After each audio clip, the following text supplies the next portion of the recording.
ladies and gentlemen, and welcome back to the Gonzo Ewok channel with me, Gonzo. And me, Ewok. I nearly tripped over my tongue there for an episode of Geordie Space Programme! You nearly did, but you didn't, and you got there in the end. Well, you see, height of summer, we're recording this. It's mid-August, I believe. It's a bit warm. We've got the kids playing outside like we did a couple of videos ago, so the windows are shut. Hot computer, sweaty men. Although both of us have shaved all the hair off. Well, you've still got all your beard. Oh, My beard's mostly gone. I would never shave my beard off. I got my hair cut at one of the Turkish barbers, and he offered me a shave, and I didn't want a shave because I like to be stubbly. I don't like to be clean shaved. Did he ask for payment in kind here? Is that what he was going for? He didn't. Anything extra, sir? He actually didn't speak very much English, so it was. Where's this Turkish barber? It's a new one at Falling End. Oh wow! So the only word of English that he understood was short. So it was sort of a bit hairy. I wasn't quite sure what I was going to come out with. How do I skip to the next day? There we go. I need to skip until we get the contract that I'm looking for. We've started this episode, and rather than do anything about what we did before or what we're planning to do, we've started talking about the friggin' barbers. Sort of, yeah, we have. What we said we needed to do was make some money. Yep, that's right, we need cash. So we need cash. We're trying to upgrade something. It's been a couple of weeks since we played. What are we trying to upgrade? Is it R&D? There's lots of things we need to upgrade. Anyway, stuff in the Space Centre, which is expensive, needs fixing. Fly by the Mun, that's what I was waiting for. So if we get a Fly by the Mun, which we have, we will get best part of 140 Kerbal books, or whatever you want to call them. Yep. Plus, you get your world's first achievement for doing it. Right. And that gives you a whole bunch of money as well. So what we're going to do is try a Mun flyby. Couple of difficulties. That's quite ambitious. Couple of difficulties. Our launch pad's alright. Our vehicle assembly building limits the amount of parts we can use. That's something that needs fixing, yep. That's something that needs fixing. Exactly. Luckily, I've built a ship and tested a ship, and it worked first time. And we're going to be using that ship today. This is incredible. Between episodes that we've recorded, you've actually went away and you've done stuff. You always say you're going to, and you never do. And I've got a ship design that can make it. As I say, it worked first time. What that also means is that I've only done it once. Oh. Okay. Nice bit of drama. I see. Nice bit of drama. So it might not work second time. The second problem we've got, the tracking station is not upgraded. We have to upgrade it to get patched conics. Patched conics means when you move from one sphere of influence to another. Right. So we won't be able to see if we've got a Mun intercept. That's dangerous. So we have That's going to make things very tricky. We have to do it just by, I think that'll probably make it. So we're doing basically astrophysics and orbital physics without the astrophysics and orbital physics. We're doing astrophysics and orbital physics without seeing the result of our actions until we get there. This is like going to a tattoo shop and being like, this is what I'm after, just freehand it. But what you haven't discovered is that the tattooist is blind and not an artist. I'll tell you what, actually, mate. No. You just got to pull the blind. I'm closing the blinds. It's very light, and the light is shining right in my eyes. There we are. So yes, we won't be able to see if we've got a successful Mun intercept or not. Okay. Similarly, when we're coming back, we won't be able to see when we escape the Mun's influence. We have to sort of do that by eye as well.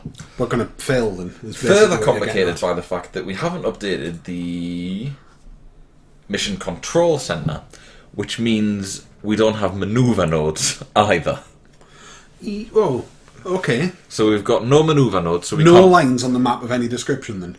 Only the line that shows us where we are currently going based on what we are doing at that particular moment in time. No, I don't like this. Now, my concern is you've done this once and it worked, but that assumes that the moon is in the right place for this happening. Do you know the time that it needs to be for the moon to be in the right place for this to work? I've always known that. Right. And we'll go through that when we get to the point where we make the manoeuvre. You know, if it makes you feel any better, two things.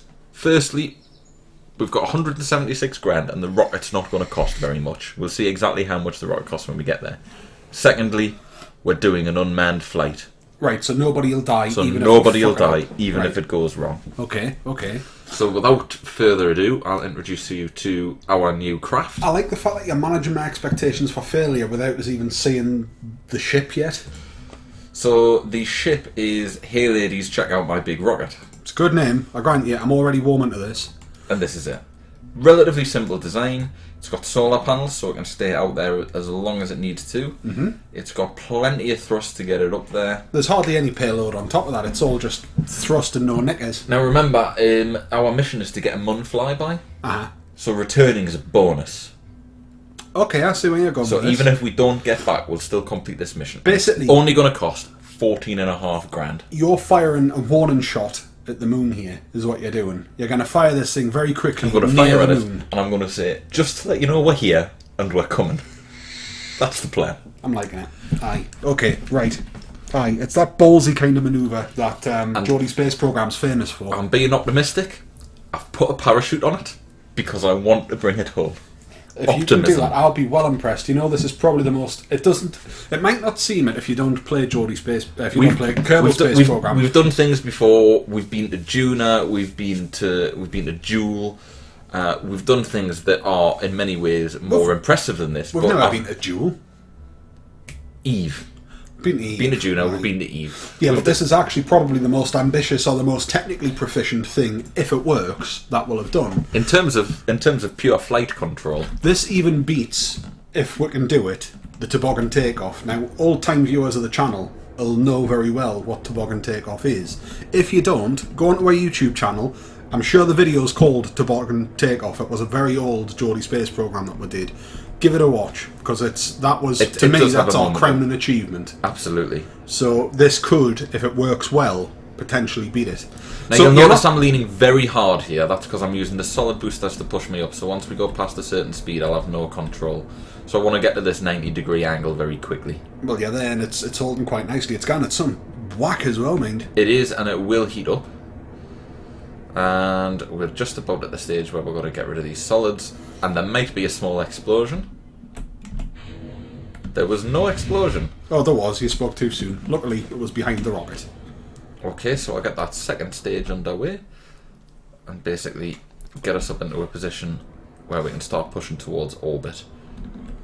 While you're doing that, I should point out that this episode of Geordie Space Program isn't brought to you by some random Turkish barbers that's in a metro station not too far away from where we live. He's very good as long as you don't mind not Short. knowing what your hair's going to be until it's done. I did my own hair. I just got the clippers out on Friday, shaved it off, and then for me missus coming back home, I shaved it into a little Mohican. You saw the picture? I put it I on did, Facebook. and I'm a little disappointed that you didn't keep it. I chickened out on Sunday. I was like, you know what, I'm sure that work aren't happy about me massive beard. So that if I go like full Viking, they're not going to be happy. So I thought I'll take that off. So yes, this episode isn't brought to you by Turkish Barber. It's in fact brought to you by Grape Drank electronic cigarette liquid. That's what I've got on. Grape drink. Does it taste like grape drink? It does. It's grape soda crossed with blue Skittles.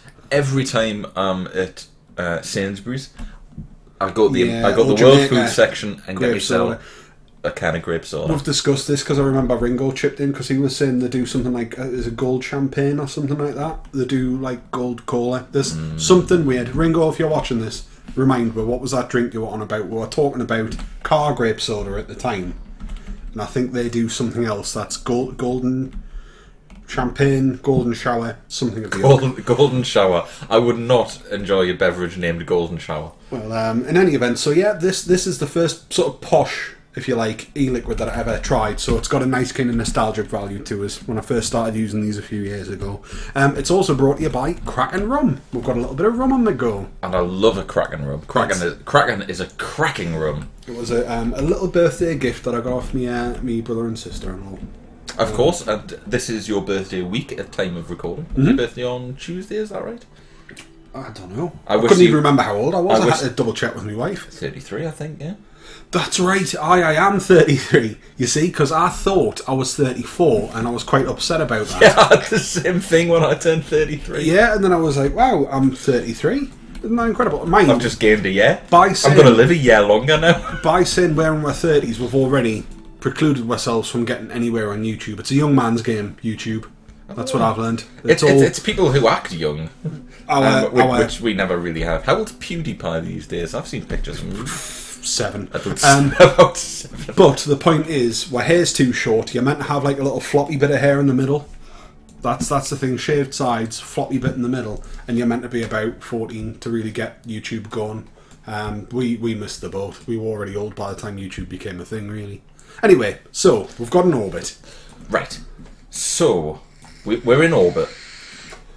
You want to have, if you think about this as a 360 degree, so you've got 90 degrees is straight right. Yeah. You've got 180 degrees is straight down. Yeah.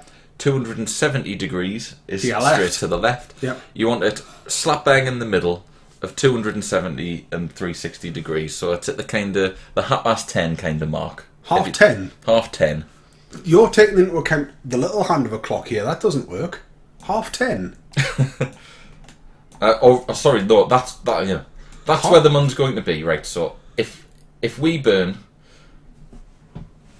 from the due south of Kerbin, as it appears from here, straight down, at that point, we'll intercept the mun. Because the mun will move a quarter of a rotation, an eighth of a rotation. Okay, yes. It'll move an eighth of its orbit around Kerbin in the time it takes for us to get there. You know what? Approximately. You've explained that quite well. I thought I explained it quite badly. You did worry us with the half 10 remark. However, I've heard that explained when I first started playing Kerbal Space Program. I watched a lot of videos. Harv, I don't think he plays it anymore, but Harv HOC Gamer, I used to watch loads of his videos when he was playing it. Obviously Scott Manley, a few others. And they explained it, and it never really made much sense. Now, I'm not sure if it's because we've got about 500 hours in this thing, or if it's just you've explained it quite well. But I actually understand what you're trying to do. Just burn at half 10.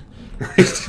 Okay. Now, I'm having to use a bit of rocket to turn us here, because this thing has no way of moving unless the thrusters are firing. Right, just burn a bit of rocket. Burning us slightly so we get to the prograde, which is the forward motion of our rocket.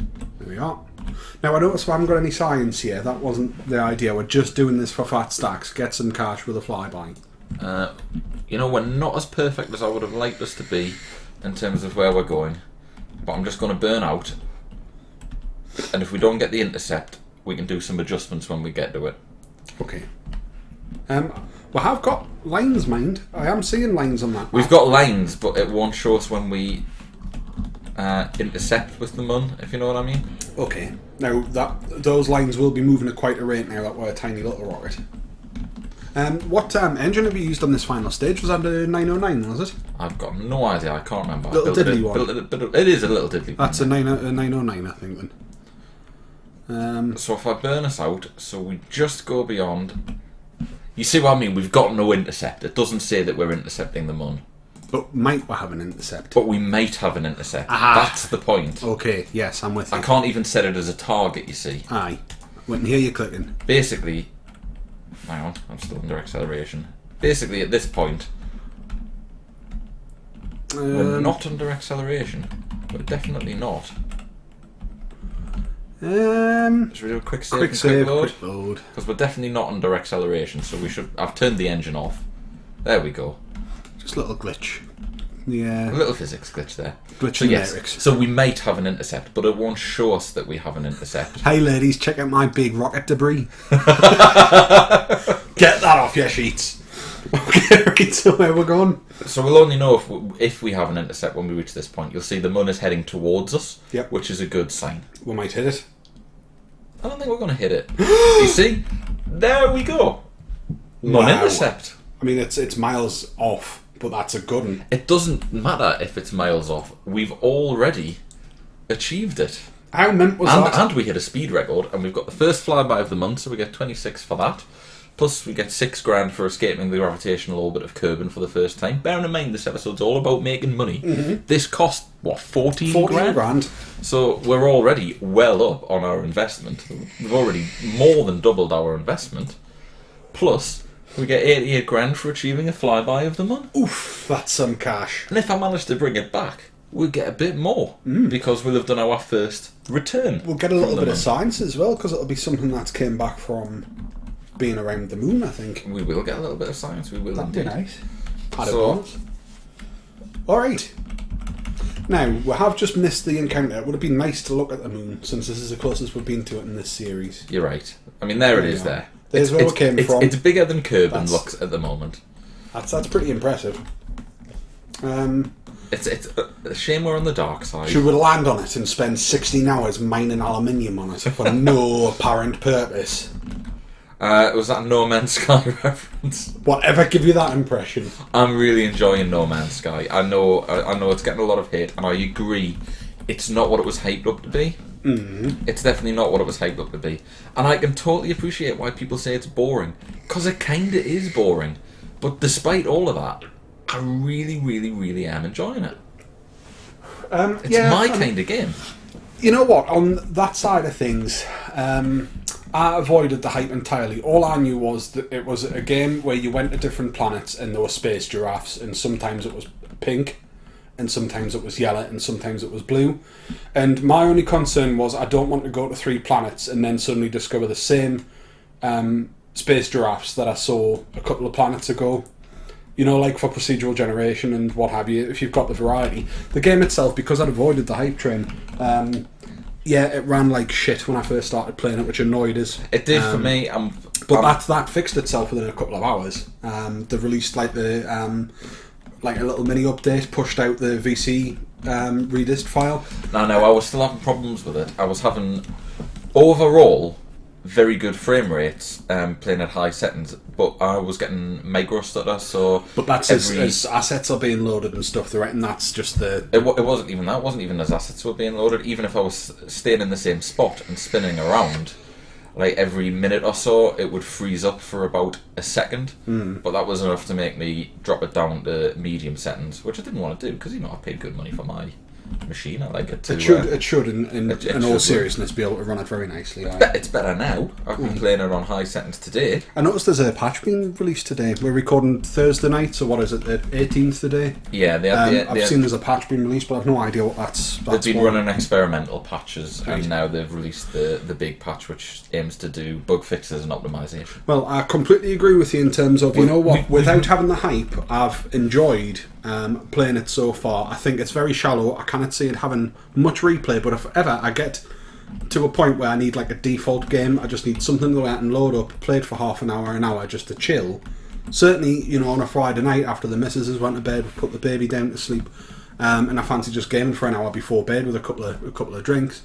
I can see that just fitting in quite nicely. Maybe putting some music on in the background and chilling in it. It's a nice peaceful game. Yes, which is quite nice. So that sense of boredom that a lot of people are complaining about, for me, is a strength in the right circumstances. But I appreciate that if people are going into it with a different idea of what the game's supposed to be about, I know why they'd be a bit pissed off. Well, it is very repetitive. The analogy that I used to you when we're talking about it before we start playing, which I'll repeat here, is it reminds me a bit of Sid Meier's Pirates, where you've got all these different locations that you can visit, but every one is pretty much the same. Yeah, same facilities. Only people are wearing different hats and they've got different coloured hair and things like that. And it's kind of a little bit like that. You find a lady with a fan. Incidentally, if you look, we're missing the entire episode where we chat away here because we're back to Kerbin. Well, I think it's worth pointing out on No Man's Sky, because obviously it's a big release. I'm sure quite a few people watching this are playing it, and also if you follow us on Twitter or Facebook, we have been talking about the potential for recording it. Now, I was saying that while the game was still downloading, and now that I've played it, I don't know if No Man's Sky would be a good one for maybe me to do as a solo series, or us to record some videos of, outside of maybe doing like a little half hour, this is what the game is. It could work as a one-off. I don't think it's got long standing appeal because of that repetitive nature, and because a lot of it'll be grinding for resources. It might be a good one to shelve if we get back to doing a few podcasts, because you know what, our podcasts always seem to do quite well, and I have kind of been thinking about maybe we should get back to doing them. It would be a good game maybe just to play while we're doing it quietly in the background while we're doing it, because it's not like you're going to get distracted. Remember that time we recorded a podcast when we were playing American Truck Simulator? Yes. That was a bloody shambles. But No Man's Sky, you don't really have to worry about that much, and you get some nice graphics and some nice peaceful stuff going on in the background. But coming back to Kerbal Space Program. Yes, indeed. We are back at Kerbin. What I've done, we don't have any heat shields on this rocket. So in order to try and bring it back, I've gone into a very, very sort of just skimming casual aero brake. So this might take a little while.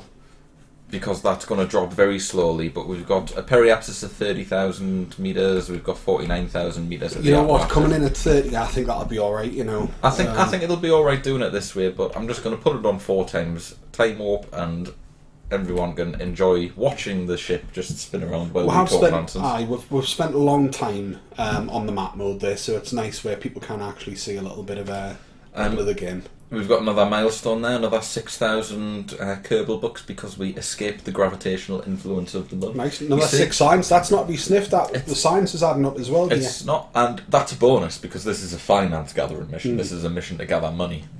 Can you guess what the plan is now?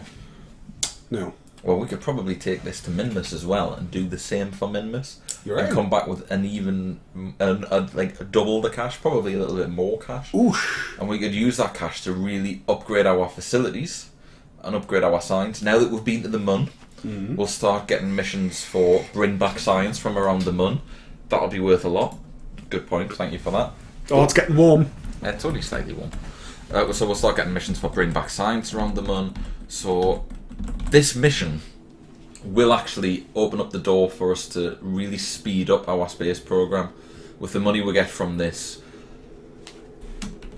Okay, may have to jump back in just to control the burn there. Yeah, with the money we get from this, we might not be able to do everything we want, but if we get the money from this and the money from a Minmus mission, we'll probably then have enough to upgrade patched conics, maneuver nodes, and the vehicle assembly building. That's a lot of cash. And if we upgrade those 3 things, we can build, even just with the technology level that we've got now, rockets that are capable, I believe, of taking a manned mission to Mun or a manned mission to Minmus. Nice. And that really gets us back on the ladder. These first few videos, I've enjoyed doing them. I hope people have enjoyed watching them. But it's the initial grind to get to that stage where you can do something exciting. To where we were with Geordie Space Program in its height, which was Juna, was Eve, was bases, was that kind of shiz. At one point we even started building the space station before it went tits up. You remember? Yeah, before it exploded due to clipping issues. Yeah, but we could build it again this time and make something that won't explode. That would be nice. That's always been the long-term goal. Is I want our own Geordie lab in space, a working Geordie lab that doesn't explode. I'd like to have like some sort of mining operation going on. We've never touched that all the time we've played this. That give us like the ability to refuel a station, and then we could have really long missions where we jump to several places and go back for refuels and stuff like that. Aye. Oh, you bugger! What was that? I think it's just the solar panel, so I wouldn't worry too much about it. Oh. In fact, what's that? I'm pretty sure it's the solar panels, because every one that exploded forced the craft to bounce in the opposite direction, which then made it expose another solar panel to the heat on the other side of the rocket, which made it spin around. I think we're golden now, mate. It's not bad. Parachute's destroyed. Okay, we may not be golden. We're not golden. The parachute's on fire. Yes, but trust me, I can land this. Bullshit! I can land this. Without a parachute, I can land this. You have got fuel. Exactly. I've got fuel and an engine. You've got a piddly little engine that's no good for anything unless you're in the void. But if you can do it on the Mun, you can do it on Kerbal. On Kerbin. God. I'm going to land this damn bitch. First of all, I'm going to get me nav ball the right way around. Okay, while you're deluding yourself, what I will do is I'll put it across to the viewers. If you're still watching at this point, what are your thoughts about maybe us doing a little bit of No Man's Sky or failing that? I've talked about maybe recording some Warhammer battles and then doing some post commentary on them. But you know, Ewok's currently got Stellaris going on. I've been enjoying watching them. Hopefully, you guys have too. Yes, but please watch my Stellaris series. I'm really enjoying recording them, and there's some really exciting stuff coming up in future episodes. We're talking warfare, conquest, slavery. Stop whoring yourself out. I was going to say, what do the viewers think maybe I should have a go at? I'm open to playing, maybe getting a little solo stream of myself going on here, some solo series. So any ideas of what you would like to see we play, or me play in particular, that would be great. And I can't believe you've actually pulled that off while I've been chinwagging. while you hoard out your own series on the channel, you've still... Nah, you fucked it. That counts as a landing. I'm not sure. The core is attached. It still classes as a ship. The only thing that blew up was the fuel and the engine. If you had spent a bit less time plugging your own series. What does that say? We've returned home from a flyby of the moon. Fair enough. You know what? I thought nothing was going to come back. 26 grand. Yeah. You know what? It was worth 26 grand. That was impressive. Recover what? Not debris. Recover vessel. Okay. Finish your blurb. I'd already finished it, even with you hijacking it in the middle as well. So yeah, any ideas, leave them in the comments or tell one on Twitter or Facebook. That would be cool. We've got 64 signs. We've got 324,000 in cash. We started with 100 and something, so we've more than doubled our income, or more than double the money that we've got. This has been a successful mission. It has. I'm impressed with this one. That's a particularly good technical achievement. Now, I know some people would laugh out the room if we said, look what we can do, and we did that. But, for us, that was good. That was. I'm pleased with myself. I've took it to the moon and back. Only the second time I've ever tried it, and the first time was successful as well. Without manoeuvre nodes and without intersect points. Just by eyes and by the skin of my teeth. So what you were saying when we were still up in the sky there, you reckon you can do this on Minmus? I reckon I can do this on Minmus. Alright. So come back next week and you'll see if we can. And if we do that, we can do anything. Thank you very much for watching, guys. We'll see you later. Goodbye.